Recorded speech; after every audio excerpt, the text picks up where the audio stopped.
Scorpio, a big welcome to you. This is your tarot reading coming from the mountains of Java for the whole year of 2023. Scorpio, I really hope that you find this useful and get something from this reading.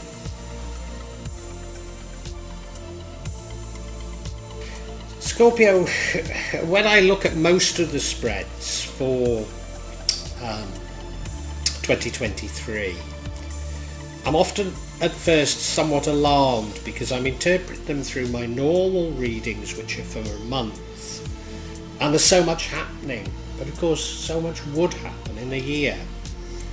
So yeah, there's some cards that concern me, but overall, like so many readings, I've got the feeling that there's a rebirth here, like you're learning something. Now you look at that middle card, the Hierophant, and we've had the Hierophant card in that position for quite a number of signs. And I normally associate it with formal religion, but it could be about conservative belief patterns, the tried and tested. But that energy runs throughout the entire reading. In your recent past, we have the Emperor, powerful, wise, so suggesting that you had a degree of power, you had a degree of knowledge, and that you were able to use this in a productive way for yourself. But now we have the Five of Pentacles, which is certainly a feeling. It might not be an objective reality, but a feeling either of no money or no mates or both. So like so many readings for 2023, for many signs, I think there's something quite psychological about this.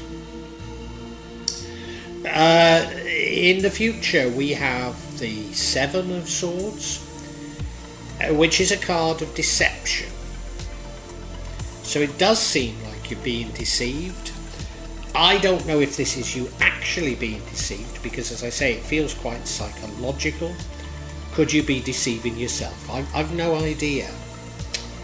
The energy impacting on the outcome is a lovely card. It's the Ace of Pentacles, which is suggesting that new money is coming to you. Maybe that's the reason for the deception. Who knows at this stage? The card that would change the outcome is the Fool card, and this is where I talk of this sort of rebirth. You're going out on a new journey with a childlike innocence. And the outcome itself is the Queen of Swords. She's a lovable queen. She's firm but fair. She might be a queen who's putting up boundaries, which would make sense of this Seven of Swords. So is it you learning how to deal with situations? It certainly feels like that, but I need to unpack this an awful lot more, and I hope this is having enough resonance with you for you to stick around and listen to the unpacking. And if it is having some resonance, if you could like and pass a comment, but also if you could subscribe to my channel and hit the bell for future notifications, because these things help me tremendously. And Scorpio, in anticipation of you doing this little thing for me, I want to thank you profusely.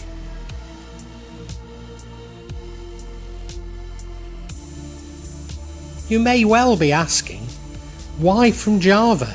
What's important about tarot from Java? And the truth is, there is nothing so important about tarot from Java. Simply that here in Java, we have many different spirits who will come to help in your tarot reading. It'll probably put a different reflection on things. For example, the spirits here are less likely to be concerned about love and finances, despite people in Java being every bit as interested in these things as the rest of us. But maybe the spirits are trying to tell us something else. Now I'll be using probably 2 decks, but out of 3 decks. So the first deck is Tarot Nusantara, the second deck is the Steampunk deck, and the third deck is the Light Visions Tarot. Tarot Nusantara is actually a new one to me, which I love, whereas the light visions I've struggled with as a result of the rendering. Although I think I'll grow into it, I will keep using it and coming back to it. You can see on all of them I'm using quite a lot of salt, and that's to clear the energy and the spirits from them, something that I do fairly regularly with my tarot. And I also, you'll see a number of Jimat there that I use just to bring a good energy to the tarot and to my reading.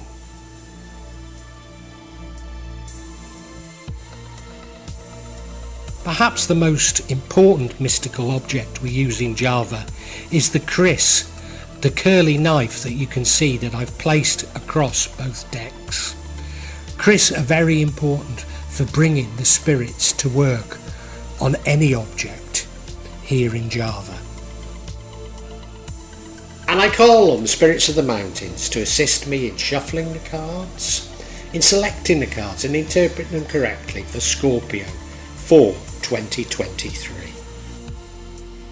Scorpio, the energy running throughout the entire reading is this Hierophant card, and so I must interpret all the other cards in relation to that. I normally associate it with formal religion. You look at the card, there's those two learners. I've called them acolytes in the past because they do look like that, but I think we should say learners, learning from the guru. It has quite an ecumenical feel to it, as these cards do. It might not be, and given that it's in this position, I hesitate to nail my colours to the mast and say it is about formal religion.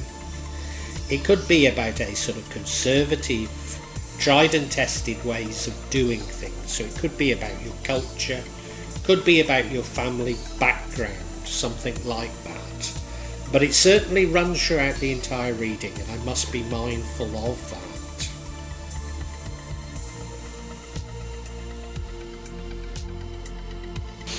Now, in a recent past, your energy was that of the Emperor. He is a father figure. It does suggest a certain wisdom and a certain degree of power. But I wonder if we should be... he's very much bound by rules and regulations. And remembering that the Hierophant is about formal ways of doing things, I wonder if that's what we should be taking from this card, that you've been very bound by rules and regulations in the past. Probably still are. You look at him, he does look powerful, doesn't he? He looks very powerful. He's sitting on that very sturdy throne. He looks sturdy. I'm not necessarily saying there's no compassion in him, because I think there is. He's the sort of person that brings justice through very well thought out mechanisms, tried and tested ways of doing things. And I think that's what the energy is telling us here.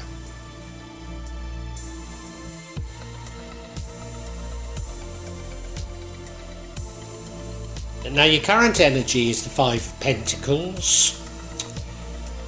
This is the card of poverty. Could be the card of no mates, losing your friends. I mean, it could be both. You look at the card itself, well, I don't know if that's her granddad she's with, but he's crippled. It looks bleak, doesn't it? It looks bleak. So I think it's quite psychological, this card. Often it occurs when you feel that's your situation, and maybe it isn't. And if you also look at the card, well, there's that chapel window with the light shining through it, which suggests to me that there's always hope. Always hope. Now, of course, we do have the Hierophant, which does suggest formal religion. So do you find hope in religion? I'm not sure. I'm not sure that's the right interpretation, but anyway.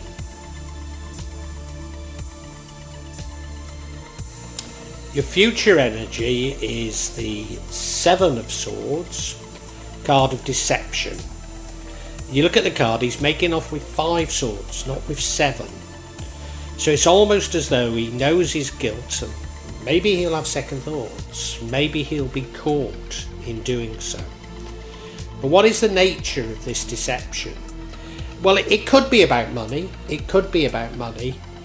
But given that the other parts of the reading have been quite psychological, I wonder if it is self-deception.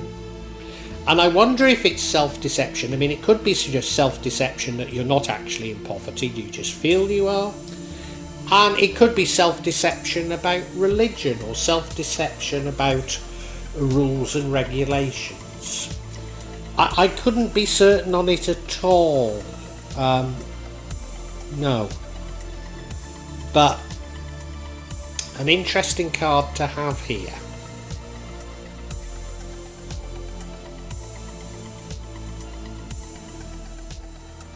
If the last 2 energies have been a little depressing, we now have a lovely energy, and that's the Ace of Pentacles. This suggests that you'll be coming into new money. I wonder if that's the reason for the deception, because the deception is in the future. It's possible. It's possible you come into money and there's some deception over money. You look at the card, well, there's a vineyard there. Now, I've never seen a vineyard in Indonesia. I'm willing to believe they exist, but I've never seen one. So they're quite rare, so they must be quite valuable. There's something divine about this as well. He's holding up that pentacle, but behind his hand is a cloud, or that swirl, which suggests that there is something divine about this coming to you. Nobody's going to say that it's going to be easy. You see that sort of gate there? Well, behind that is quite a parched landscape. So if you want to create a bigger vineyard, it's going to be a lot of hard work. And there will be setbacks, but it does look like you're going to be blessed. And this leads to the outcome.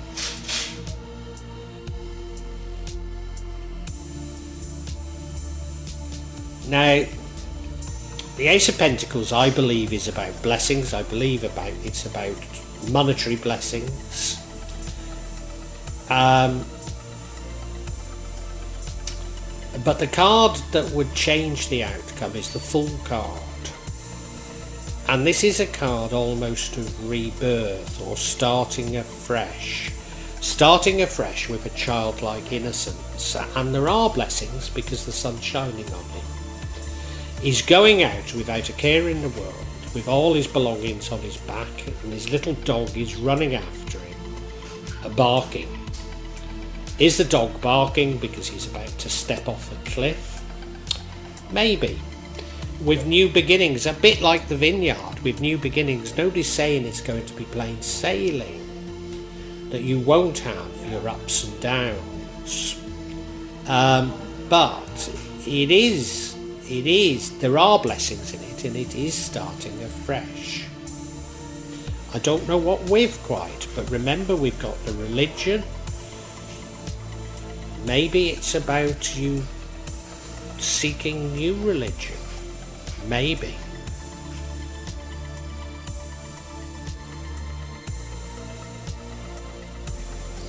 Now, the energy of the outcome is the Queen of Swords.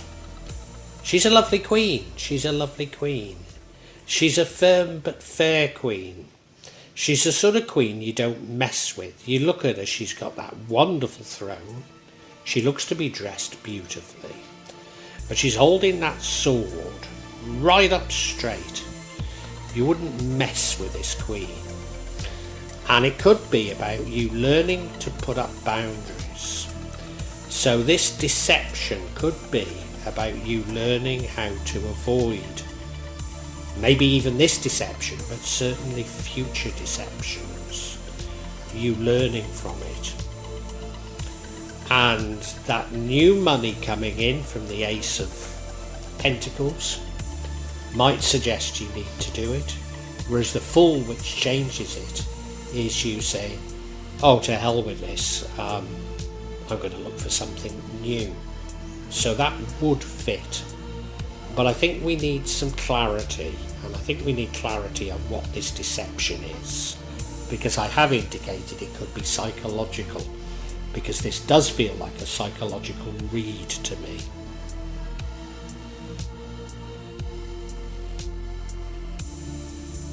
So I'm seeking clarity on this Seven of Swords, this deception card, because I think if we can understand the nature of the deception, then everything else will fall into place.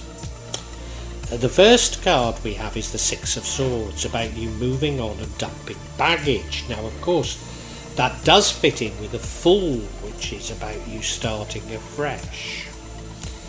The second card is the Page of Wands. That's also about you seeking new things, probably seeking new information. Now remember, we've got the Agama card, and I've said maybe it's about finding religion or abandoning your old religion. She's rather coy, isn't she? Rather coy, not certain about where she's going, so she's a little bit like the Fool. And then we have this Star card, which is a card of rebirth, of hope, and potentially also of blessings. So am I right that this is psychological? It's possible, isn't it? Yeah. So the first card of clarity is the Six of Swords. That's about moving on and dumping baggage. Now, given we've got the Fool card, which has suggested that you change and moving on, and of course later in clarification we have the Star, which is rebirth, hope. There is a very strong thing that you need to abandon the past. Now, given that your past was the Emperor card, is it that you should be abandoning these rules and regulations that have structured your life? It certainly feels like that. So is this deception a self-deception? Do you know, I think it might be. So that would mean that the Ace of Pentacles is simply a blessing coming to you because of your making efforts to change your life, and it's an independent blessing from doing this. You look at the card, they're in this sort of balloon ship thing flying through the air. So there's a degree of pace about it. You're doing it quite quickly. And of course they'd have sandbags, and you'd need to release those sandbags. So that is getting rid of the baggage, definitely.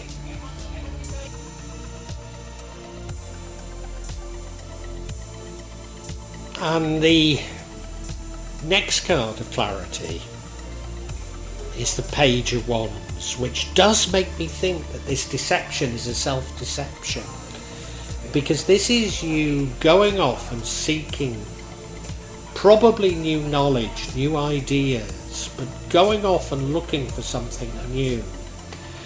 And maybe you're doing so in an unstructured way. Remember, the Hierophant is a structured sort of religion. This is more an unstructured, a bit like the Fool, going off in search of something, not knowing what you're looking for. Now, we don't know which is the right way. Is the formal, because of the strong indications the formal way isn't the right way, because of course it's about abandoning the Emperor. So maybe this more unstructured approach to religion, or spirituality I might call it now, is the right way. You look at her and she's somewhat coy, isn't she?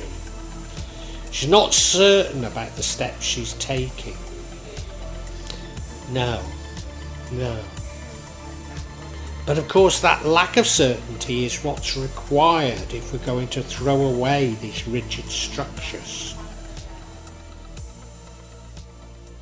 This new card really does confirm what I've been saying. It's the Star card.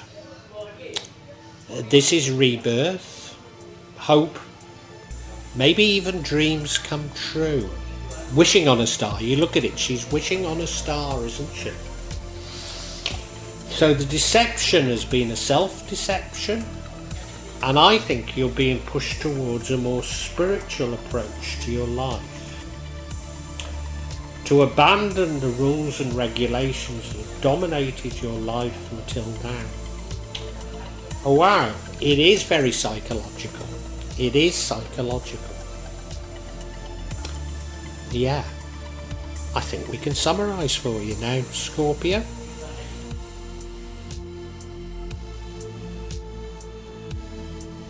Scorpio, I believe this to be a deeply psychological reading. In the past, you were bound by rules and regulations. You might have been something of an enforcer of those rules and regulations, because I think you were something of a father figure. And I think you also adhered to a formalised, structured religion. And so you were very firm in your ideas. But in 2023, these are going to be challenged. And they're going to be challenged because I think you're going to be thrown into what you perceive to be poverty. Now don't worry too much, because new money is coming in to replace what you perceive you've lost. You know, I think a good many people might lose money in 2023. Because I think we'll begin to understand that so many of the markets that we've invested in are chimeras. You know, so maybe you were someone who, I don't know, I use Bitcoin as an example, but I could choose many things. You know, I could choose gold. It could be many things that we thought were stable. Well, the dollar even, that we thought were stable, that suddenly become unstable, and we lose what we believe to be our wealth, and therefore we almost lose our being. As I say, don't worry, new money is coming in, and I think you begin to realise that you've been somewhat deceiving yourself, or maybe you've been deceived by others into believing that Bitcoin, gold, the US dollar, whatever it might be, formal rules and regulations, formalised structures are what is important in life. And of course they're not at all. And I think you're seeking a real spiritual rebirth, but in doing so you have to throw away your old values. You have to throw away your old values, and you're going to go out with a childlike innocence, seeking those new values. And you've got, either way, I think you do go out with this childlike innocence. And either way, I think that you're going to be somewhat blessed. But one way you sort of somewhat hold on to your old values, in as much as you have a sort of firm but fair approach to life, maybe putting up boundaries so that events don't repeat themselves. But the other is just to throw caution to the wind, throw your hands up in the air and say, anything I once believed no longer suits me in the world that's emerging in 2023. And I'm just going to approach it with a real childlike innocence. And yeah, there will be some mistakes, there will be ups and downs. But given that you no longer have the intellectual framework to decipher what's happening in the world, maybe that's the best way to be.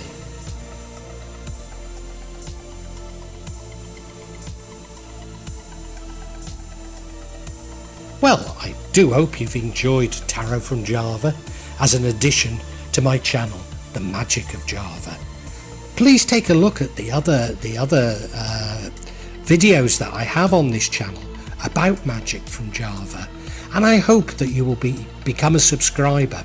Now, if you want to hear your next tarot reading, hit the button, and that will inform you of when I publish new readings.